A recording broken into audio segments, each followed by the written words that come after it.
In this video, we are going to talk about 6 signs of vulnerability in a securely attached person. I am Pauline and I am so happy you are here because vulnerability is almost like an abstract concept for most fearful avoidants because you haven't learned how to do that, you haven't seen it modeled by your parents, and it actually is something a lot of fearful avoidants avoid and pull away from because it was deemed weak when you were younger. But being vulnerable is a very important part of a healthy, happy, passionate relationship. It's a bummer, right? Because we just have to learn. Have to learn how to be vulnerable. But it helps if we have a partner who is actually quite comfortable with being vulnerable so they can at least model it to you. So that's why I wanted to make this video with 6 signs of vulnerability in a securely attached person, because the securely attached people are usually the people that feel the most comfortable with vulnerability. The first one is being able to say, I'm sorry, or you're right. This is a huge sign, and there are so many people who are incapable of saying that, and usually those are the ones who are insecurely attached, either dismissive or fearful avoidant, because with saying I'm sorry or you're right comes kind of taking responsibility. And for a lot of dismissives and fearful avoidance, that is just very, very, very scary to do, because that would mean that somebody has something against you and can use something against you, and they are not willing to do that. And so it's safer in a way to never say I'm sorry or you're right. So somebody being able to do that and really truly mean it, not say it just to fix the situation, that is vulnerability, because that means they are putting themselves on the line. That's what it feels like for a fearful avoidance. So that's why I'm using those words. They are willing to take the risk of you um, kind of using it against them, because they are not used to people doing that, and so they are capable, and it feels safe for them to say I'm sorry and you're right. So that is the first sign. The second sign is they are able to hold space for pain without fixing it. So when you express emotional pain, they are there for you without trying to fix it and trying to not have it be there, which is also usually a sign of the insecurely attached, anxiously preoccupied people. They have a tendency to do this, to want to fix, so that everybody is okay again.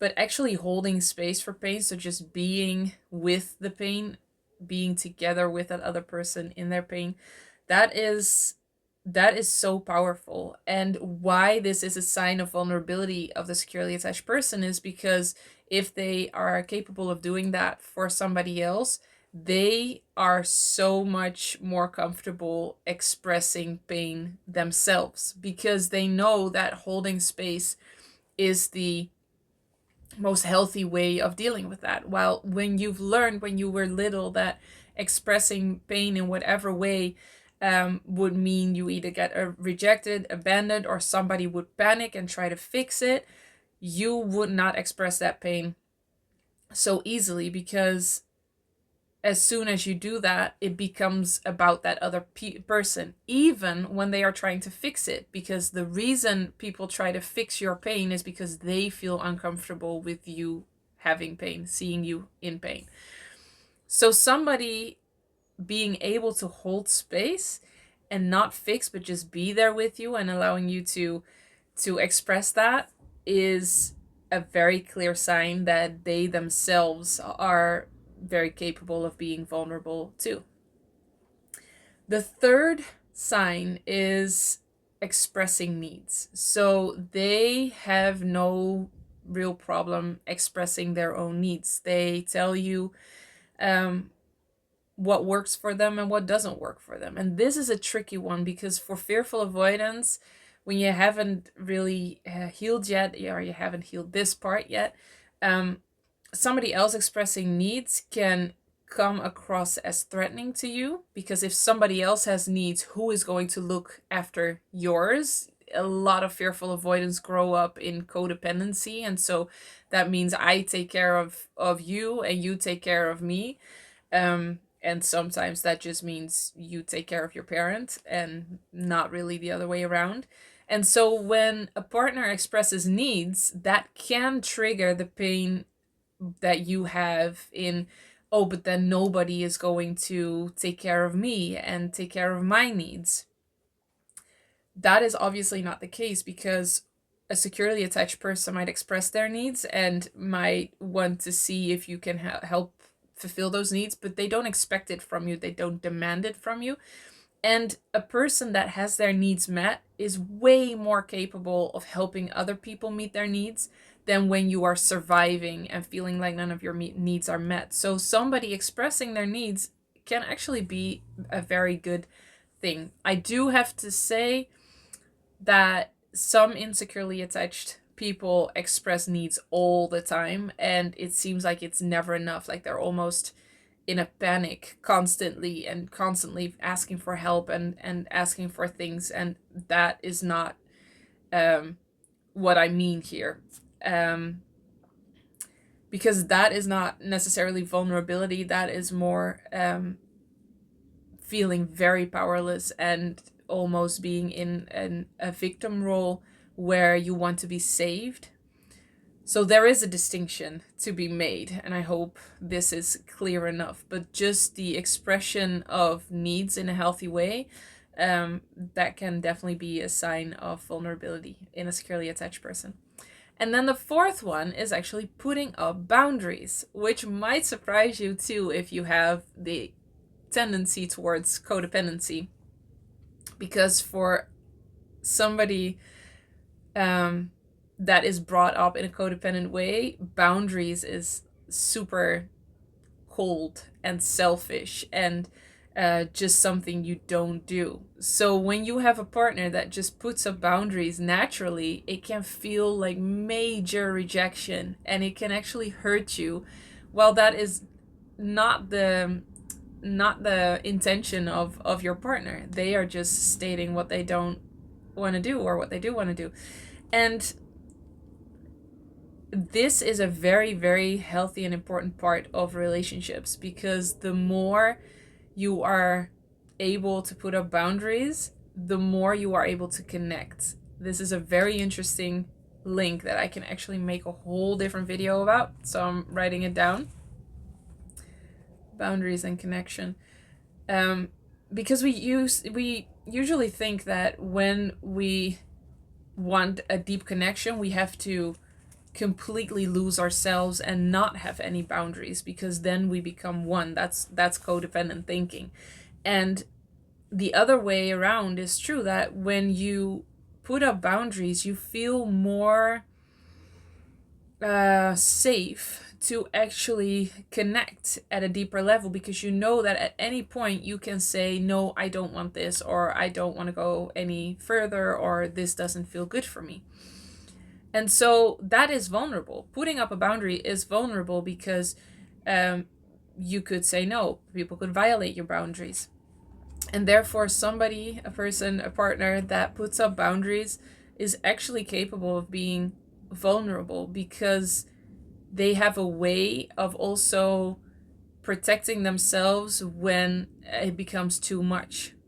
If you don't have that way, so you were not allowed to have boundaries when you were younger, you won't risk being vulnerable, because you won't have any way to say, no, I don't want this, or I don't want that. So you just don't start it at all. You just don't go there. So actually putting up boundaries is a sign of somebody being vulnerable and being comfortable with vulnerability. The fifth one is being able to take responsibility for causing pain. And when you get to this point, you've healed a great deal as a fearful avoidant. When you are capable of taking responsibility for causing pain without trying to fix it immediately, without like diving into, I'm sorry, I'm so sorry, I'll never do it again, I'm so sorry, I'm so, please don't leave me, please don't hate me. um just just taking responsibility, like, oh wow, okay, I really have hurt you in that way, I am sorry, and how can we work this out, how can I change? If you can take that responsibility for causing pain without trying to fix, without um, pulling back or going into hiding because of shame or guilt, that is a clear sign of vulnerability, because then you can keep standing through hard times. And this is such a healthy thing to do in relationships, because the truth is, in every single relationship, people hurt each other. There is probably not a relationship on planet Earth where people never, ever, ever, ever hurt each other. And so, having this capability of taking responsibility for causing pain is very healthy, and it is vulnerable because, again, you are putting on the line that somebody can use something against you, just like the first point, which is something a lot of fearful avoidants are very scared to do. So you blame, you deflect, you project back on the partner. Fearful avoidants tend to be very good at that, turning it around and making the partner feel like they are the ones that are wrong, are doing the wrong thing, that caused them to have this behavior or do this thing that hurt the partner.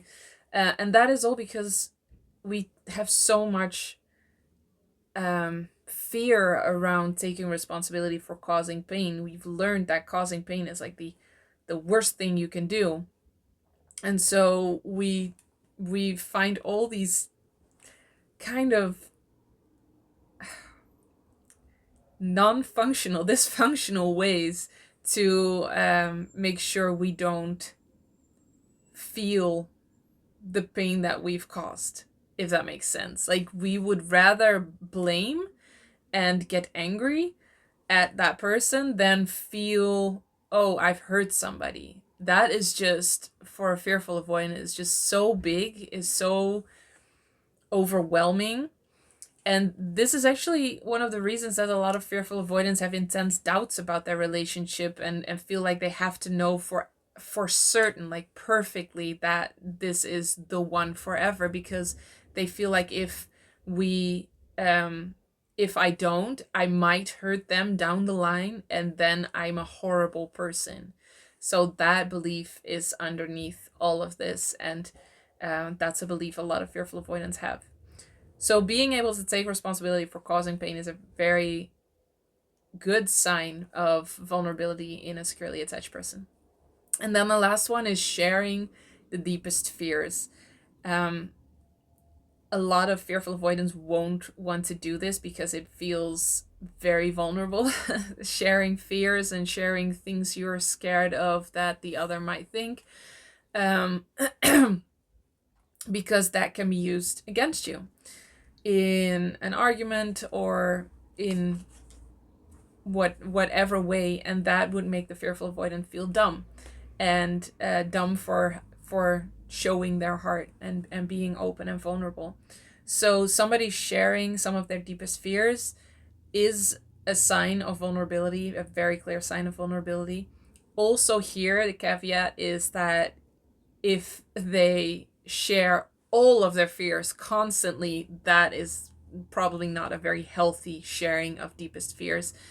So it's not necessarily all of your fears. It's just being capable of sharing some of your deepest fears, and being okay with sharing that. That is definitely also a sign of vulnerability. All right, these are 6 signs of vulnerability in a securely attached person, and I really hope this helps you to recognize also what a secure attachment looks like more and more with all these little puzzle pieces, but also recognize what vulnerability actually looks like, because I think if you don't know, you might interpret all of these things differently. Like expressing needs, it might actually put you off to that person because it triggers you, or putting up boundaries might feel cold and distant while it's actually a very healthy thing. So being able to recognize these things will help you in creating that healthy relationship that you have always deserved. I am so happy you are here, and I will see you in the next one.